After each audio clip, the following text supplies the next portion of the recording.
Welcome back to Financial Independence 101. This is Mike. Today I want to talk to you about what is absolutely by far the most important topic that we can discuss in 2024. There is no other topic that is more important than this. Nothing.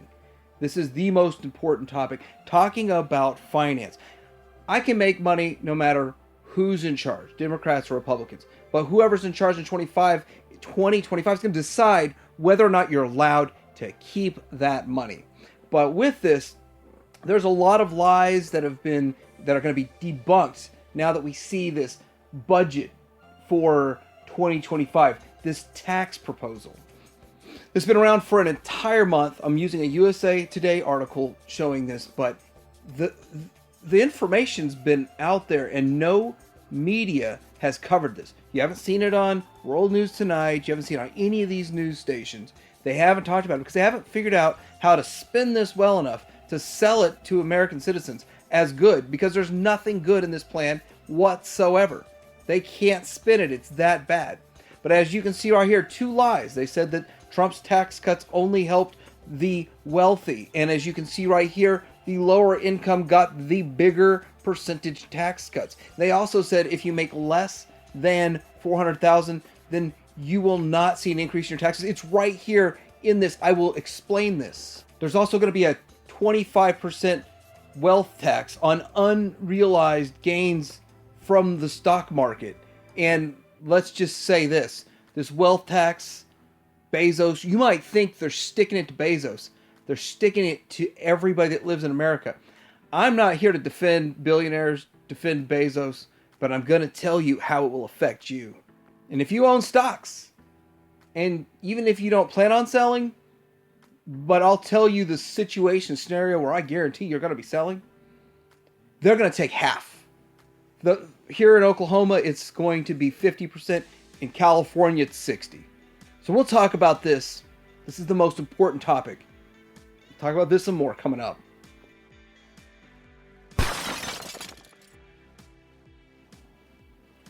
So before I get into this, I've had a lot of feedback from people, and it's kind feedback. They want to see me do well, but they say you need to be more to the center. You shouldn't be so hard right. You shouldn't be so conservative. Well, the problem is I'm 100% conservative because I believe people should work hard, stand on their own 2 feet, support their families, and get to keep the money they earn. That's how you wrap up a conservative and believe in freedom. Money is freedom. Financial freedom is freedom in America. The opposite of that is financial slavery. And what the Democrats are doing, they're actually proposing absolute financial slavery in 2025. It's ridiculous. It's one of the worst things I've seen them do. It's not the worst thing, but one of the worst things I've ever seen them do. And if they're somehow in power magically in February of 2025, then everybody's going to suffer. And I'm not going to enjoy telling you I told you so. This is the time to act right now. So let me break this down for you.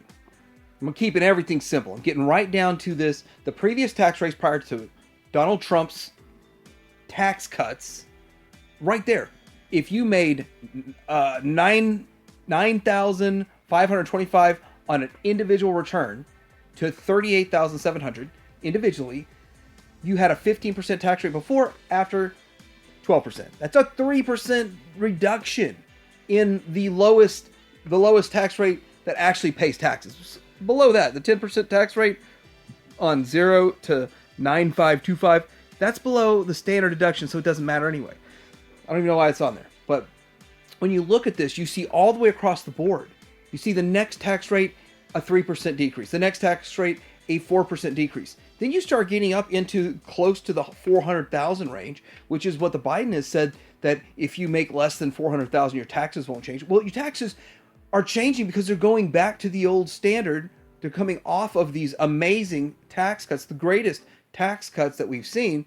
And you see the higher tax brackets, Trump either didn't change them or they only went up by 1.6, or they reduced by 1.6. They're going to go back up by 1.6. So the lower income people that made less than $400,000 a year got a better tax break from Donald Trump. And so every single thing Democrats have said is a lie. It's facts right here. And they can't be argued. There's no arguing with numbers that are in your face. The other thing, yeah, they say that if you make less than $400,000, your taxes won't change. but you're getting obliterated. And these are the same people that have now reduced it, that if you sell $600 online worth of stuff, you have a very complicated tax return, and most people don't have receipts to back it up, and they'll get audited. There's a lot more to that, but we're going to stick with just this 2025 situation. All right, so now we're going to get into this investment tax of 44.6. That's 45%. Plus we pay 5% in state tax here in Oklahoma. So in California, where it's like 13%, you're getting up close to 60% of your money gone from investment. And this is long-term capital gains. And a lot of people, it used to be that long-term capital gains, they encourage you to not do the day trading thing or to get in and get out, that to leave your money in for a while so that we have stability of markets, stability of financial markets. That is good in a way. And so the encouragement is to leave capital tied up for a significant amount of time, that you would get a lower tax rate if you left your investments for over a year. That's long-term capital gains. And it would be 15%, which is good. But now they're proposing that's going to go to 44.6. Now you might say, hey, that's great. Well, it's not really. I actually find it absolutely terrifying, but it really won't affect me a lot. It'll only affect me a little bit, not a lot. Probably not even $1, but I'll explain that later. This is a problem when the Dow's at the highest it's ever been. And if they don't continue with more wars, more trillion-dollar money printing and sending money overseas, and they don't have more stimmy checks going out, there's no more money getting created to go into the stock market. How's it going to continue seeing new highs like it did? The only reason it's above 20,000 is because they printed all those trillions of dollars out of thin air since 2020, and it found its way in the stock market because people spent that money at corporations. The money went basically into the stock market, and corporations saw an increase. Then corporations did stock buybacks. There's a lot of shady stuff going on here, but the wells run dry, basically. Now that the well's dry, when people sell, they want to get as much as they can out of it. When you made that investment in 2020, you made the investment with the expectation that you were going to get the 15% tax rate. Now, if this really does happen, or people actually take it serious, then by the end of this year, you're going to see a lot of people unloading stock so they can take advantage of the 2024 tax code. And that could trigger this downward spiral, which, by the way, if the Dow crashed down to 4,000, I'd be happy. I wouldn't be upset. I don't have very much in the Dow, in the markets at all right now, because I'm waiting for something to happen, something big. And if Democrats trigger it, hey, that's no sweat off my back. But a lot of people are going to lose their savings and investments. A lot of people that aren't prepared for this will be financially annihilated. Next, we've got Bezos as an example. Now, I don't have anything against Jeff Bezos. Now, there's a lot of other things we can do in another video talking about speculation and stuff on Bezos, but I like to deal with facts. The facts are he's worth anywhere between $1.91 billion and $205 billion. A lot of that depends on the price of Amazon stock. Now, I did find something showing about how much his stock's worth. Bezos' stock is worth about $158 billion. So what he owns of his 191 to 205 billion, 158 of it is directly in Amazon stocks, 900 million shares. And the reason that's a big deal is the fact that one of these stipulations is going to be a 25% wealth tax on unrealized gains. So, President's budget includes a new 25% minimum tax on the wealthiest 0.01% of Americans, which includes those with a wealth of more than 100 million. He also is calling for new plans to deny tax deductions for corporations that pay any employee more than $1 million. They're not closing any loopholes, by the way. They say they are, but they won't. Here's the deal. That's about $40 million that they're going to require Jeff Bezos to pay, even though he hasn't sold any of his stock. So he'll have one of two options to pay that to the government.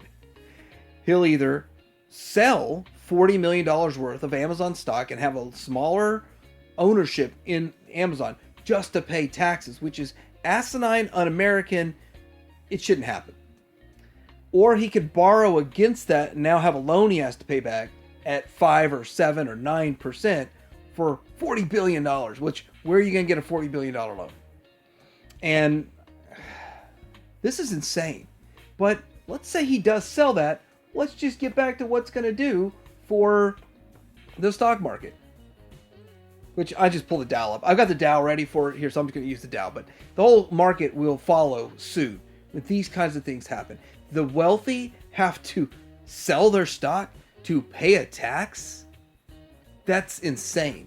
And when you start looking at the biggest shareholders dumping stock just to pay a tax bill, then you're going to start seeing another of many different triggers. So this whole thing looks like it's triggers to make the market collapse. Now, this is a 2025 tax bill. So they're not going to let all of this craziness unravel in 2024 or prior to the election.